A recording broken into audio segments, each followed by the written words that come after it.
여러분 이런 질문 드리면서 시작해 볼게요. 여기 칼이 있습니다. 무시무시하죠. 네. 칼이 있는데요. 만약에요. 여러분 앞에 한 몇 걸음 바로 앞에 어떤 사람이 이렇게 칼을 들고 서 있다고 해보자. 근데 그 사람이 그냥 자기 칼을 들고 있는 것도 아니고 칼 장수라서 칼 팔려고 칼 팔아먹으려고 들고 서 있는 게 아니라 누가 봐도 진짜 누가 봐도 이 칼로 나를 어떻게 하려고 해코지하려고 그러려고 서 있는 게 확 느껴지는 거예요. 요새 간간히 그런 뉴스들 있잖아요. 무차별 폭행이니 무차별 살인이 해가지고요. 생판 모르는 남인데 그냥 길 가다가 아무 상관없는 사람한테 그냥 해코지하고요. 막 그렇게 때렸었고요. 무서운 세상이 돼가지고 막 그런 뉴스들처럼 실제 내 앞에 그런 사람이 떡하니 서 있는 거예요. 그것도 이 무시무시한 칼을 들고서 말이죠. 잠깐 저는 예를 들기 위해서도 이렇게 들고 있는데 무서운 일이고. 근데 여러분 만약에 그렇게 칼을 들고 서 있는 사람한테 혹시라도 만에 하나는 정말 혹시라도 칼 맞을 일이 없으려면 어떻게 해야 될까요? 칼이 맞는 일이 없으려면 어떻게 해야 되겠어요?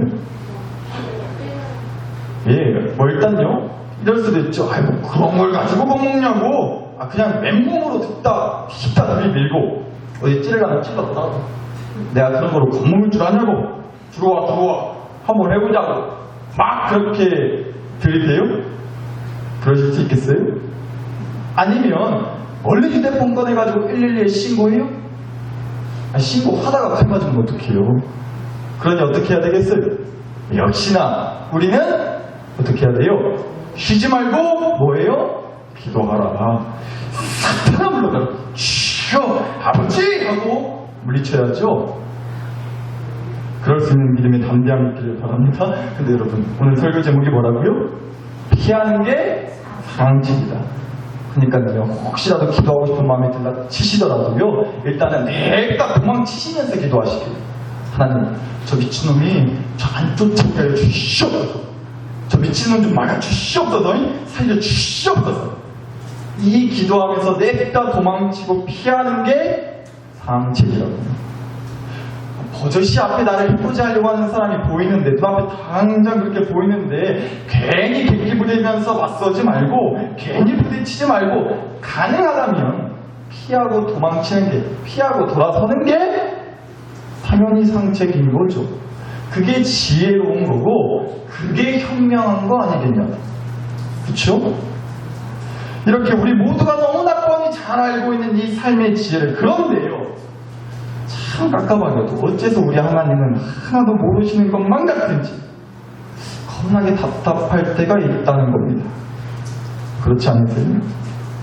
그러니까 가만 보면 우리 하나님은요 어떤 문제가 있으면 야야 피하는 게 상책이다잉. 괜히 부딪히고 맞서지 말고 될 수 있으면 피해라. 피해. 그 자리를 피하고 그 사람을 피하고 피해라 피해. 상종하지 말고 피하는 게 상책이요라고 말씀하지 않으시냐고요. 피하지 말고 맞서라. 피하지 말고 부딪혀라. 이게 우리 하나님 스타일이라는 겁니다. 뭔가 두렵고 막막한 문제와 상황이 내 앞에 있으면 그것을 피하게 해주시는 게 아니라 맞서라 맞서. 피할 생각하지 말고 피하지 말어이 피하지 마. 기웃코 그렇게 우리를 떠미셔가지고는 어떻게든 그 껄끄러운 문제, 그 꼴보기 싫은 인간, 그 어렵고 힘든 상황을 맞서게 하신다는 거죠. 근데 여러분 솔직히요 진짜 솔직하게 말해서 피하는 게 상책인 거 아니냐고요. 그게 지혜롭고 현명한 거 아니냐고요. 그러니까요 좀처럼 하나님이 잘 이해가 가지 않고 답답할 때가 있다는 겁니다. 그런데 오늘 주신 말씀을 보니까 환장하겠어요. 역시나 또 우리 하나님이 그러셨다고요. 애굽이라는 나라에서 노예로 살던 이스라엘 백성이 하나님의 은혜로 출애굽했어요. 그리고 나서 이스라엘 백성이 40년의 광야 생활을 하게 됐다는 거죠. 그런데 드디어 그 광야 생활을 끝내고 하나님이 약속하신 가나안이라고 하는 그 땅이 이제 코앞까지 오게 됐다는 겁니다. 그런데 문제가 하나 있었는데 요단강이라고 하는 강을 하나 건너야만 그 땅에 들어갈 수가 있다는 겁니다. 그런데 이게 왜 그렇게 문제였느냐? 3장 15절을 한번 보시면요. 요단강이 곡식 거두는 시기에는 항상 언덕에 뭐하더라? 넘치더라고 되어 있어요.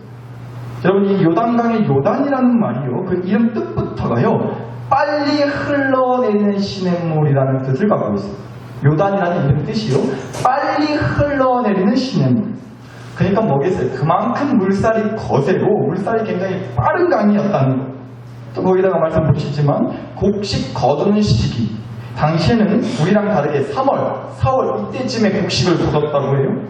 그러니까 이때가요, 아무래도 다른 때보다 이제 좀 온도가 더 높았고, 따라서 이제 산에서부터 겨울내에 얼어있던 물들이 이제 녹아가지고 그 물들이 이제 강에 흘러 들어와서 강의 물이 가뜩이나 더 이제 불어나 있었다라는 거죠. 그러니까 뭐예요? 하필이면 또, 그러니까 하필이면 또 가장 그 강을 건너기 가장 좀 껄쩍지근할 때, 그때 하필 또 요단강을 건너야만 했다는 거예요. 또 거기다가요, 사람이 어디 한둘이 없겠냐. 민수기 26장 말씀 좀 보실게요. 이스라엘 중에 20세 이상으로 능히 전쟁에 나갈 만한 모든 자를 계수하라 하시니, 이스라엘 자손에 계수된 자가 몇 명? 60만 1730명이었더라. 그러니까 이스라엘 백성 중에요, 20세 이상, 20살 이상의 전쟁에 나갈 수 있는, 그러니까 남자를 말하는 거예요. 20살 이상의 남자만 숫자를 세봤더니 한 약 60만 명쯤의 사람이 됐다는 거예요. 이것만 해도 많은 숫자예요, 그죠?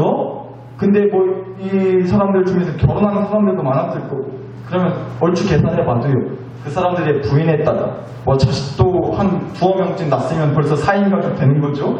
거기다가 뭐 처가 어른들, 시댁 어른들, 사돈의 팔촌까지 하면 이스라엘 백성들 숫자가 당시에 못해도 한 200만 명은 넘었을 거다라고들 얘기를 해요. 그러니까 여튼 겁나게 많았다는 거예요. 또 그 중에는요, 뭐 어디 장애가 있다거나 다리가 좀 불편하다거나 여튼 그렇게 이동하는 게 불편한 사람들도 많이 있었을 거 아니에요. 또 가뜩이나 수영을 다 잘했겠어요? 수영을 못하는 사람도 많았겠죠. 근데 뭐 그런 사람들을 위해서 구명조끼를 주겠어요? 하다못해 튜브를 하나씩 나눠주겠어요? 요단강 건너야 되니까. 그러니까 그 당시 그런 게 어딨냐. 또 참고로요, 저 같은 사람은 그래서 아주 더 죽을 맛이었을 것 같아요. 전에도 말씀을 드렸지만 제가 수영을요 정말 못하는 정도가 아니라 아예 못해요. 소위 말하는 개구리 형도 못 치거든요. 그래서 말씀드렸죠. 기억하셨으면 좋겠는데, 이런 질문들 많이 하잖아요. 만약에 물놀이 가서 아내랑 엄마랑 물에 빠졌으면 누구부터 구하려냐. 저는 분명하게 말씀드렸습니다. 밖에서 간절히 기도할 거라고. 주여 아버지, 저들을 구원하여 주시옵소서. 아버지. 그나마 참 다행인 건요, 제 아내님께서 수영을 기똥차게 잘하세요. 참 다행이죠. 할렐루야. 네, 그래서 하나님이요, 저희 어머니만 잘 구해주시면 되는 거예요. 하나님 입장에서 일 하나 주신 거죠. 네. 여튼간에 그렇게 저처럼 수영 못하는 사람도 있지 않았겠냐고요. 또 거기다 짐은 또 얼마나 많았겠어요. 그렇잖아요. 또 키우는 가축들까지 하면요, 그러니까 보통 일이 아니었다는 거예요, 한마디로. 그런데 그 강을 기어코 건너야만 했다는 거죠. 아니, 더 정확하게 말하자면 기어코 하나님이 그 요단강을 건너게 하시겠다고 그 요단강을 맞서게 하셨다는 겁니다. 아니, 피하는 게 상책인데, 가능만 하다면 피하고 돌아서 가는 게 상책인데, 하나님이 기어코 또요, 맞서. 피하지 마라잉. 부딪혀야지, 부딪혀. 그러셨다고요? 아예요. 여호수아 말씀 시작할 때부터 그러셨어요. 여호수아를 시작하는 1장 2절 말씀을 보시면요, 이제 너는 이 모든 백성과 더불어 일어나 이 요단을 건너 내가 그들 곧 이스라엘 자손에게 주는 그 땅으로 가라. 피하는 게 상책, 꿈도 꾸지 마라. 요단강 피할 생각 말고 부딪혀라. 맞서. 요단을 건너 라고 또 시작을 하셨다고요. 시작부터가. 그런데 여러분, 3장 말씀으로 넘어와서 보니까 진짜로 맞서게 하셨다는 거예요. 3장 1절 다시 봅니다. 또 여호수아가 아침에 일찍 일어나서 그와 모든 이스라엘 자손들과 더불어 시딤에서 떠나 요단에 이르러 건너가기 전에 거기서 일숙하니, 아따 진짜로 내기고 오셨네. 참말로 여기까지 끌고 오셨네 진짜로. 이러셨다고요. 아니 여러분, 가뜩이나 한참 그렇게 불어나는 강물을 보면서, 무섭게 물살이 치는 그 요단강을 보면서 사람들이 하나님같이 얼마나 깝깝했겠어요? 그렇지 않겠어요? 아니, 하나님 생각이 없으시다냐? 어찌 우리 하나님이 영빨이 떨어지셨다냐? 참말로 이 강을 건너라더라더라? 깝깝한 걸 노래를 칠 수밖에 없는 거죠. 대단한 믿음의 사람이라고 너네도 그러지 않겠어요? 아니, 하나님 시기나 되시면 피하는 게 상책이니까 요단강을 건너지 않고도, 요단강을 맞서지 않고도 기가 막힌 방법으로 이제 요단강을 요리조리 잘 피하게 해주셔가지고 더 쉽고 더 간단하게 가나안 땅을 좀 들어가게 해주실 수 있는 거 아니냐고. 아니, 정말로 답답해 죽겠다고. 뭔 놈의 일처리를 이렇게 하시냐고 라고 뭐라 하는 사람이 있지 않습니까? 제가 그랬다는 거 아닙니다. 연기 좀 많이 늘었죠 요즘. 아니, 진짜로 그런 사람 있지 않겠어요? 이렇게 우리 하나님 아버지는요, 피하는 게 상책이 기다 아니다. 아니다. 야, 맞서. 피하려고 하지 말고. 기어코 그렇게 피하지 않고 맞서게 하신다는 겁니다. 요단강 같은 도저히 어찌할 수 없을 것만 같은 문제와 사람이 내 앞에 있으면 피하지 않고 맞서게 하신다. 그래서 어쩔 때는요, 그 문제와 그 사람들이 원망스러운 게 아니라 되려 우리 하나님이 원망스럽기까지 하다니까요. 아니, 하나님 어째 매번 그렇게 맞서게 하신가요? 좀 피하게 좀 해주세요 좀. 예? 여기 좀 내렸다니까요. 아니, 꼭 그러신다고요 우리 하나님이. 그런데 여러분, 그렇게 원망의 마음을 토하고 있는 저한테 하나님께서 냅다 그냥 제 뒤통수를 후려치는 것만 같은 충격으로 이 한마디를 뱉어주시더라고요. 그렇게 이로사 피하는 게 상책이라고. 그렇게 피하는 게 상책이라고요? 예, 하나님? 아니, 피하는 게 상책인 줄 제가 누구보다 잘 알거든요? 근데 항상 그렇게 피하지 않게 하시고 부딪히고 맞서게 하시면서 뭔 말이에요, 하나님? 그니까 피하는 게 상책이라고. 예? 당황했어요? 그러고 나니까 보게 해주신 말씀이 3장 3절이었어요. 다시 보실까요? 3절입니다. 백성에게 명령하여 이르되 너희는 레위 사람 제사장들이 너희 하나님 여호와의 언약궤 매는 것을 보거든 너희가 있는 곳을 떠나 그 뒤를 뭐해라? 따르라. 요단강을 피하지 말고 맞서라. 요단강 절대 피할 생각하지 말아라. 피하는 것 상책 아니다. 맞서. 근데 요단강을 맞서기 위해서 함께 피해라. 하나님께로. 너희 하나님 여호와의 언약궤 그 뒤를 따르라. 여러분, 이 말씀이요 바로 그 얘기 하시는 거예요. 요단강을 맞서기가 두렵고 막막한 건 잘 안다. 그런데 그거 피하지 마라. 맞서라. 대신 그 요단강을 피하지 않고 맞서기 위해서 하나님께 피해라. 이 말씀하시는 거라고. 사랑하는 나사렛 교회 식구 여러분, 부디 우리 안에 이런 믿음이 있기를 간절히 축복합니다. 문제와 어려움을 피하지 않고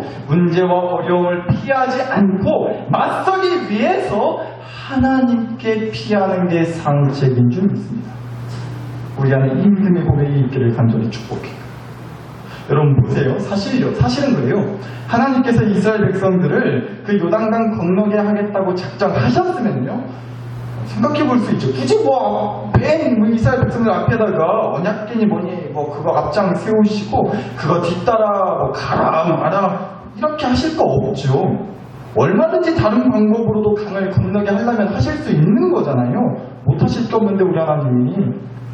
그런데 굳이 또 무슨 언약궤라는 걸 앞장 세우시고는요, 그거를 따라가라 하신 건요, 언약궤가요 곧 하나님을 상징하는 거였기 때문에 그래요. 제가 예전에도 기억하실지 모르겠는데 언약궤 사진을 한번 보여드린 적이 있어요. 이렇게 생겼어요. 그런데 이 언약궤 안에 있는 것들이 중요해요. 이 언약궤 안에 어떤 물건들이 들어있었는데요. 히브리서 9장 말씀을 보시면 언약궤가 있고 그 안에 만나를 담은 금항아리와 아론의 쌍난 지팡이와 언약의 돌판들이 있고 라고 나옵니다. 그러니까 언약궤 안에요, 이스라엘 백성들이 광야 생활을 할 때 매일같이 먹었던 하나님이 하늘에서 내려주신 그 만나, 먹을 거예요. 만나가 담겨져 있는 금항아리, 또 이스라엘 백성을 이끌었던 지도자 모세의 형이었던 아론의 지팡이, 그리고 이제 언약의 돌판들이라고 되어 있는데 바로 십계명이 적혀 있는 2개의 돌판을 말하는 겁니다. 이렇게 총 3가지의 물건이 들어있었어요. 따라서 언약계는 이런 거죠. 만나를 통해서 우리의 필요를 채워주시고 공급해주시는 은혜의 하나님, 지도자의 권위를 나타냈던 그 모세의 형 아론의 지팡이를 통해서 권능의 하나님, 또 십계명 돌판, 그러니까 하나님의 율법 말씀을 통해서 우리를 가르치시고 인도해 주시는 하나님. 그러니까 언약계는 바로 그 하나님을 상징하는 그런 거였다는 거예요. 따라서 굳이 또 하나님의 언약계라는 걸 맨 앞에 두시고 그 뒤를 따라서 요단강을 건너게 하시는 이유는요, 하나님 뒤를 따르라는 거였습니다. 다시 말하자면 하나님 뒤로 피하라는 거예요. 요단강을 피하지 말고 맞서야지, 요단강을 피하지 말고 맞서라고. 단 요단강을 피하기 위해서, 요단강을 맞서기 위해서는 피하는 게 상책이다. 누구한테? 하나님한테. 그래야 요단강을 피하지 않고 그래야 맞설 수 있다. 이거 보여주시려고 했던 하나님을 가장 맨 앞에 앞장서게 하셨어요. 언약계라는 걸 통해서. 이런 거예요. 여러분, 한참 봄이 되면 이제 꽃들이 여기저기 피고 그 꽃들 주변에는 아무래도 벌들이 그렇게 날리잖아요. 사방팔방에 벌들이 날리는데, 뭐 이렇게 한번 얘기해 볼까요? 제가 저희 딸들이랑 있는데 겁나게도 정말 무섭게 생긴 큰 벌이 윙 하고 막 달려드는 거예요. 근데 그럼 제가 막 이럴까요? 아이고 무서워, 아이고 무서워, 여보나 무섭다, 좀 아이고 봐라. 그러면서 제가 제 딸들 뒤로 숨을까요? 저 그럴 것 같다고 생각하는 눈빛들이신 것 같은데, 제가 그 정도는 아닙니다. 물론 만약에 이제 제 딸들이 아니고 이제 제 아내랑 둘이 있을 때 그러면 그럴 수 있어요. 왜냐면 저희 아내님께서는 전능하신 손길로 단칼에 그 벌들을 심판하실 수 있기 때문에 제 아내와 있다면 그럴 수 있을지 모르겠는데, 제가 저희 딸들이랑 있으면 그래도 아빠인데 그러지 않겠죠. 야, 벌 어딨냐? 이놈이 벌 시키고 오지 우리 딸들.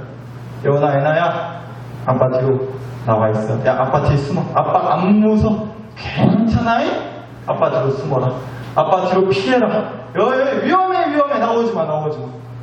지금 자기네들한테 하는 말인 줄 알고 지금 쳐다보고 있는데, 만약에 예를 들면요, 여튼 그렇게 하지 않겠어요? 제가 그 정도입니다. 믿어주세요 좀. 여튼 딱 그런 거라고요, 우리 하나님 아버지가. 야, 믿음으로 담대하게 맞서야지. 요단강 피하는 게 상책은 물어주고, 믿음 없는 소리 말고 앞장서라. 믿음으로 앞장서라고. 피할 궁리하지 말고 앞장서서 맞서라. 네가 앞장서라고. 이러지 않으신다고요. 우리 하나님 아빠가 안 그러세요. 여러분, 오늘 말씀에서 하나님의 언약궤가 제일 맨 앞에 앞장섰다고 되어 있어요. 그런데 원래는요, 이게 하나님의 언약궤가 맨 앞에 있으면 안 됐어요.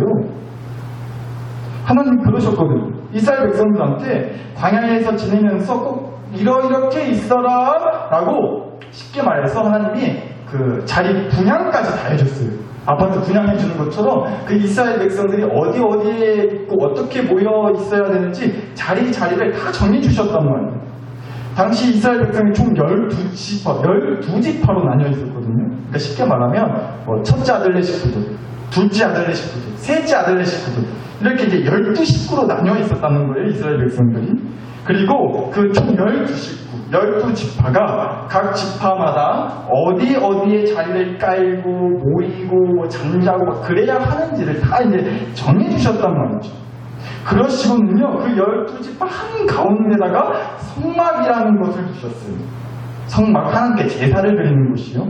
그러니까 이런 모습이었던 거죠. 제가 사진 하나 가지고 와봤는데, 이 가운데 있는 게 성막이에요. 이제 제사 드리는 곳이고요. 이 주변에 삥 둘러서 이제 12지파 자리를 이렇게 다 정해주신 거예요.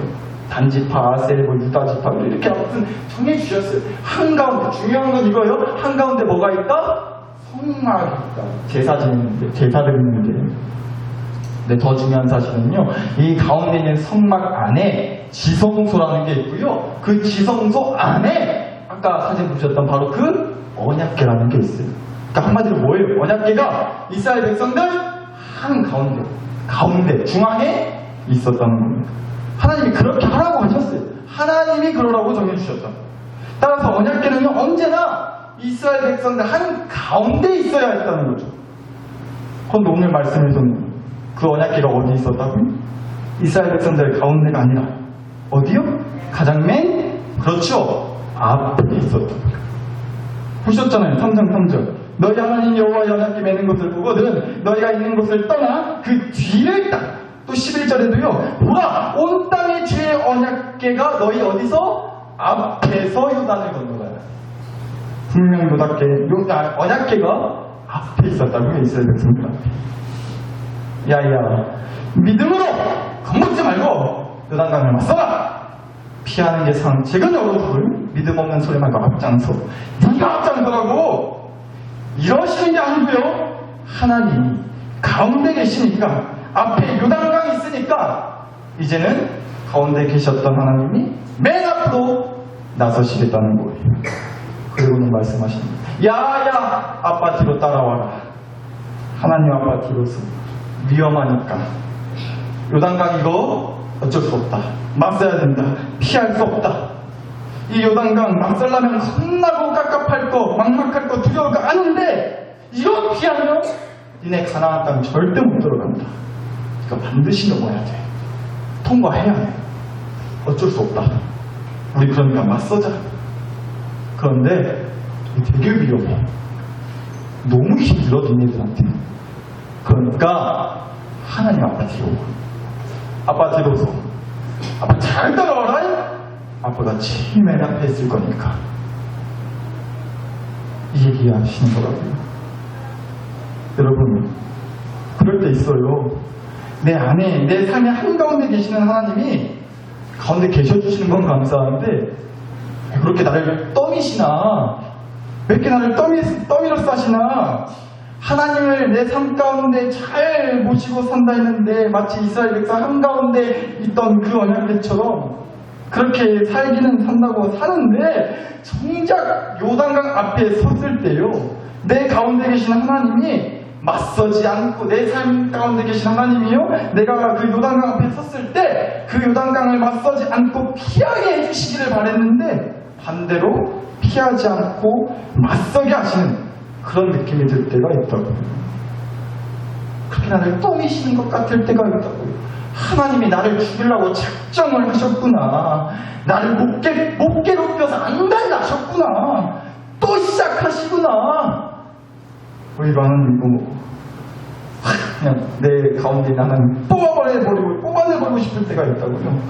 나는 왜 또 이 요단강 같은 문제와 사람 앞에 맞서도록 떠미시는 거냐고 도대체. 그럴 때 있지 않으시냐고요. 그런데 여러분, 그럴 때 꼭 기억하시자는 겁니다.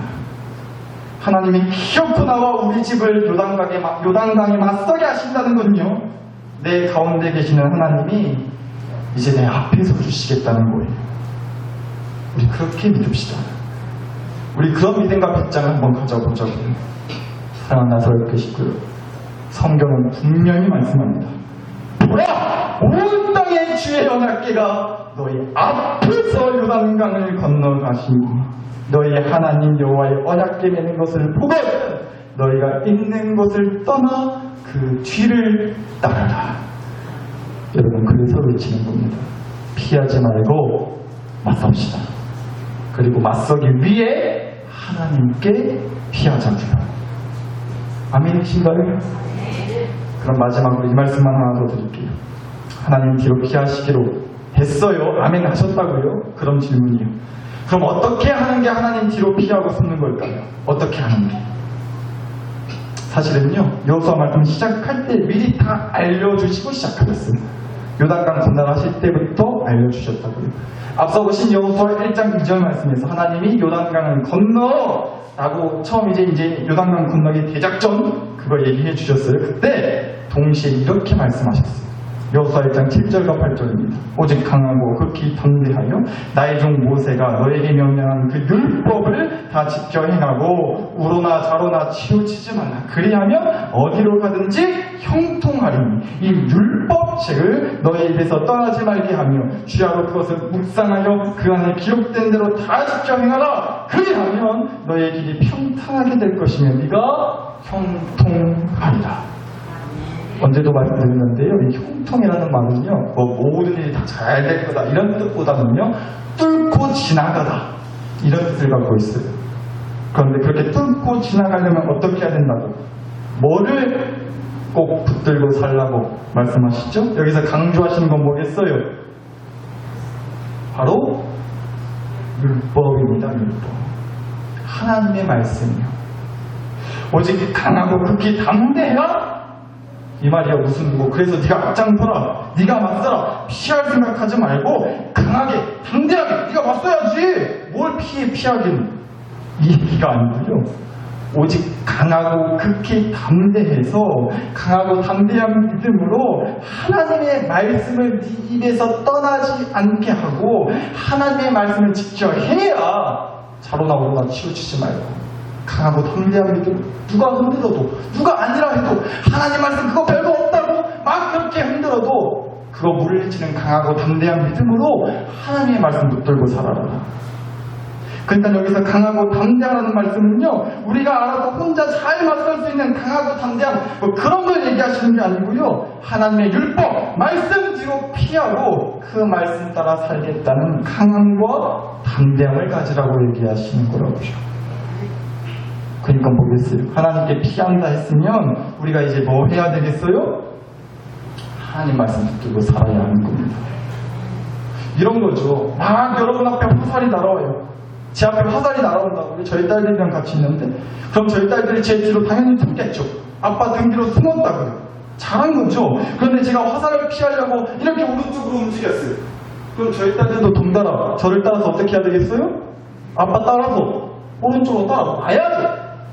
그래야죠. 그렇지 않으면 아빠가 오른쪽으로 왔는데 자기는 반대 왼쪽으로 간다든지 그냥 멀뚱히 가만히 서 있다든지 하면 날아오는 화살을 어떻게 피할 수 있겠어요? 아빠 등 뒤로 숨었으면 아빠가 따라가는 대로 잘 따라가야 날아오는 화살을 피할 수 있다는 거죠. 그 얘기하신다는 거예요. 하나님이 이스라엘 백성들한테 애시당초 그 얘기하셨다고요. 앞선 출애굽기 23장 이런 말씀이 있어요. 내가 사자를 너의 앞서 보내어 길에서 너를 보호하여 너를 내가 예비한 곳에 이르게 하리니 너희는 삼가 뭐해라? 그의 목소리를 뭐하고? 청종하고. 야야 요단강 피할 생각하지 말고 맞서라. 대신 맞서기 위해서 하나님께 피해라. 그게 상책이다. 그런데 하나님께 피한다는 건 뭐다? 하나님의 목소리를 청종하는 거예요. 하나님의 목소리에 귀 기울이는 거예요. 하나님의 목소리가, 하나님의 말씀이 내 입에서 떠나지 않게 하는 거예요. 좌로나 우로나 치우치지 않도록 하나님의 말씀을 따라 좌로, 하나님의 말씀을 따라 우로 갈 수 있어야 된다니까. 그래서 우리가 기도하는 거죠. 말씀 보면, 우리에게 주신 말씀 보니까 예수님도 기도를 통해 하나님께 피하심으로 십자가라는 요단강을 맞설 수 있었다고 나오잖아요, 말씀에. 그래서 기도하는 거죠. 그래서 감사하는 거죠. 범사에 감사라고 말씀에 나와 있습니다. 그래서 사랑하는 거죠. 사랑하는 거예요. 서로 사랑하라고 말씀에 나와 있습니다. 그러니까 그렇게 하나부터 열까지 하나님의 말씀을 듣고 하나님의 몸짓을 보고 하나님의 걸음을 따라서 움직이는 것이 하나님께 피하는 거라고요. 그러면 요단강을 맞설 수 있다고요. 그러면 요단강을 건너게 될 줄 믿습니다. 오늘 누가 그렇게 내 삶에 놓인 요단강, 어떤 문제가 됐든 어떤 사람이 됐든 죄의 유혹이 됐든 그 어떤 고난과 시련이 됐든 내 삶에 정말 거기에 몰아치고 불어나는 그 요단강을 피하지 않고 맞서겠습니다. 그리고 맞서기 위해서 하나님께 피하겠습니다. 하나님께 피하는 게 상책입니다. 그래서 죽어라 하나님 말씀 듣고 하나님 따라 움직이겠습니다. 오늘 누가 이 믿음의 고백 한번 붙들어 보실래요? 우리 시간 함께 기도할 수 있었으면 좋겠습니다. 사랑하는 나사렛 교회 식구 여러분, 이스라엘 백성들은요 이제 가나안 땅에 도착했고 그 땅에 살던 민족들과 맞서야 하는 그런 상황이었던 거예요. 그런데 그 전에 하나님은 가장 먼저 요단강을 맞서게 하셨다는 겁니다. 왜 그러셨을까요? 사실 요단강이야말로 가장 맞서기 겁나는 존재일 수밖에 없어요. 아니 뭐 사람들끼리 전쟁하는 거야. 물론 가능성이 굉장히 적긴 했지만 그래도 뭐 어찌저찌 해서 이길 가능성이 그래도 있단 말이죠. 그치만 요단강은 사람이 아니잖아요. 어떻게 안 되는 거예요. 내가 어떻게 해서 막 내 뜻대로 어떻게 막 되는 게 전혀 아니었다. 막 내가 이길 수 있다는 보장이, 맞설 수 있다는 보장이 전혀 없다. 그러니까 사실은 가장 맞서기 겁나는 존재가 바로 그 요단강이었다는 겁니다. 근데 여러분, 그래서 하나님이 그 가장 센 요단강부터 맞서게 하신 거 아닐까요? 여러분, 제일 센 놈부터 상대해서 물리치면 거기서 오는 담대함과 자신감은 누구도 말릴 수 없는 거죠. 아니 내가 누군지 아냐고. 내가 그 물살을 거세고 그 불이 불어날 대로 불어난 요단강을 맞설 때 그거 피하는 게 상책인 줄 알고 바짝 졸았었는데 너무 겁나니까 건널 수 있다는 건 말이 안 되니까 그래서 피하는 게 상책이다 그랬는데 그 요단강을 맞설 때 하나님의 언약궤, 하나님의 말씀 따라서 하나님 뒤로 피함으로 맞섰더니 내가 요단강도 물리쳤어야. 내가 그런 사람이요. 내 앞에 하나님 계셔. 가나안 사람들 찐이야. 다 하나님이라고 다 되면 맞서주려니까 하나님께 피함으로. 사랑하는 나사렛 교회 식구 여러분, 이 자신감, 이 담대함으로 살고 싶지 않으세요? 우리 좀 그렇게 삽시다. 여러분, 저는요, 근데 여러분 중에 그 누구도 그런 요단강과 맞서는 일이 아예 그냥 절대 없기를 간절히 바랍니다. 가능하다면 피하는 게 상책이에요. 맞서지 마시고 피할 수 있다면 피하십시오. 그런데 여러분, 꼭 요단강 맞서게 되더라고요. 어쩔 수 없더라고요. 맞서게 하신다고요. 그때 저는 부디 여러분 중에 그 누구도 그 요단강에 휩쓸려가는 일 또한 절대 없기를 간절히 바랍니다. 제가 그 꼴은 절대 못 보겠어요. 그럼 어떻게 그 요단강을 맞설 수 있을까요? 하나님께 피하는 게 상책입니다. 피할 수 없는 그것에 맞서기 위해서 하나님께 피하는 게 상책인 줄 믿습니다. 도저히 맞설 수 없을 것 같던 요단강 같은 그 문제, 요단강 같은 그 사람, 요단강 같은 그 죄의 유혹과 고난들, 하나님 말씀 쫓아서 하나님 뒤로 피할 때 맞설 수 있습니다. 이 믿음의 고백이 있으면 요단강 다음에 맞서게 되는 그 가나안 민족, 그 어떤 것도 능히 또 하나님께 피함으로 맞설 수 있을 줄 믿습니다. 우리 그렇게 삽시다. 우리 그렇게 살게 해달라고 기도하자고요. 이 시간 주신 말씀과 은혜를 가지고 여러분 자신과 가정과 교회를 위해 마음과 함께 간절히 기도 올려드렸으면 좋겠습니다. 함께 기도하시겠습니다. 하나님 아버지, 그렇습니다.